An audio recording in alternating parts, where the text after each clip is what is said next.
because it's kind of nice. Like we mentioned, I don't know if we were recording, but like this explosion of podcasts is just like becoming this new thing. It's new form of media. People can talk and really get in depth with any topic, any subject matter. What do you see for like the future of mainstream media within the next 5 years, I guess?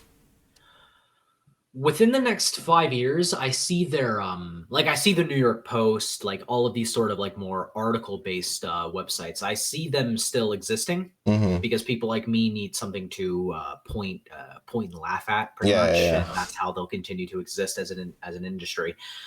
But I think uh, um, I think some legacy media will survive and others will not. It just sort of depends on what they do. yeah. Mm-hmm. Like right now, CNN isn't doing it right, launching a thing with a subscription service. Yeah. I'm saying that who also launched a subscription service the wrong way as well. I should have waited till I was popular enough, right? Yeah. But CNN decided to wait until they were no longer popular to launch a subscription service, which it's not gonna, it doesn't work. But And what is it? But I think Fox News will survive because Fox News, like, look, I like one person on Fox, and it's Tucker. mm-hmm. Like I'll watch, like, if there's a clip of Tucker, I'll watch Tucker. Hannity, like, no. I don't know if Bill O'Reilly's still on there, but no. I'm not gonna watch it. I'm not gonna watch Ingram. She's not pretty anymore. No offense to her. Was she ever? She's a blonde chick, so I mean, Mm-hmm. it's just kind of how that works. Blonde hair, blue eyes equals pretty. Simple as. But it's like I think they'll survive because they're not like they're opinion pundits. Mm-hmm. They're not trying to they're not trying to deceive you.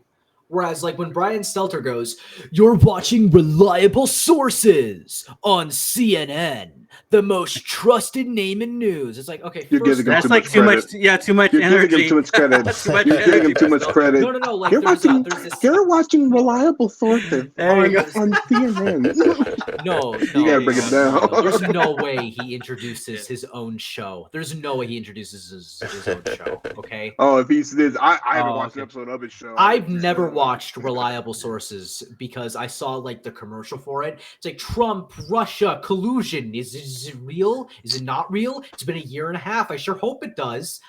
But it turns out not to be real. But anyway, but Brian Stelter and Rachel Maddow, like, they're deliberately deceiving you for money. Like that's the kind of thing that's not going to survive. I think what's going to happen is the Hill commissioned their sort of like populist program where they have a right-leaning populist and a left-leaning podcast person to come onto the podcast, and then they come onto the podcast and they talk to each other and they have a fun and day old time, and it's a nice, neat, balanced coverage. They get some things right, they get some things wrong, but at the end of the day, I think people have finally realized that it's not that there's no such thing as objective journalism. There's no such thing as objective reporting. Or at least in the American sense, we've never had objective reporting. Yeah. The New York Post was founded by Alexander Hamilton, I believe. Yeah. Or was it Alexander Hamilton? Yeah, it was. Is it the New York Post? Yeah, I believe it's the New York Post.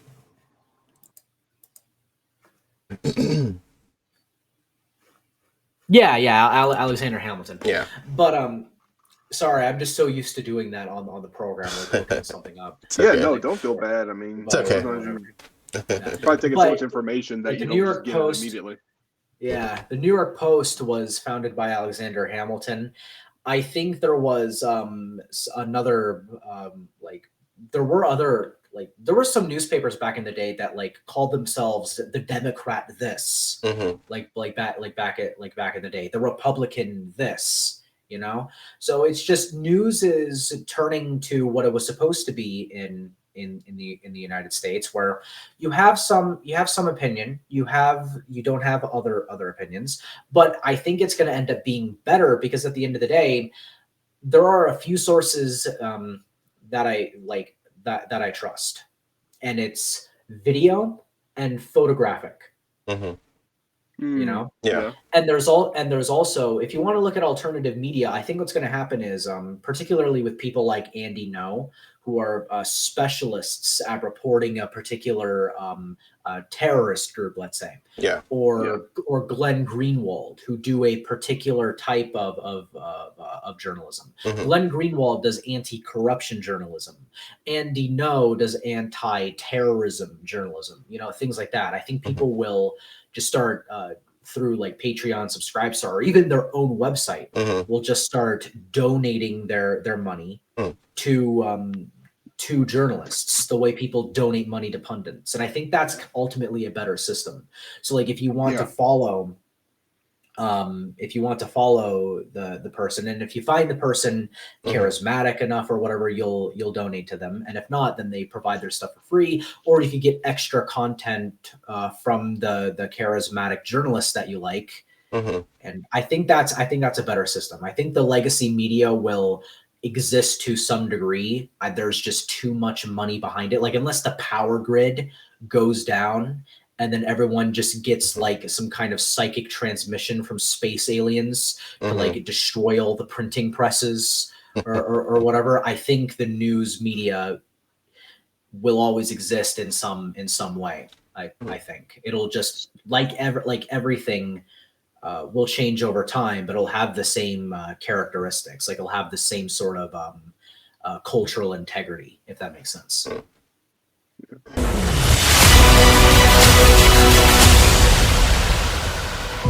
Acropolis News.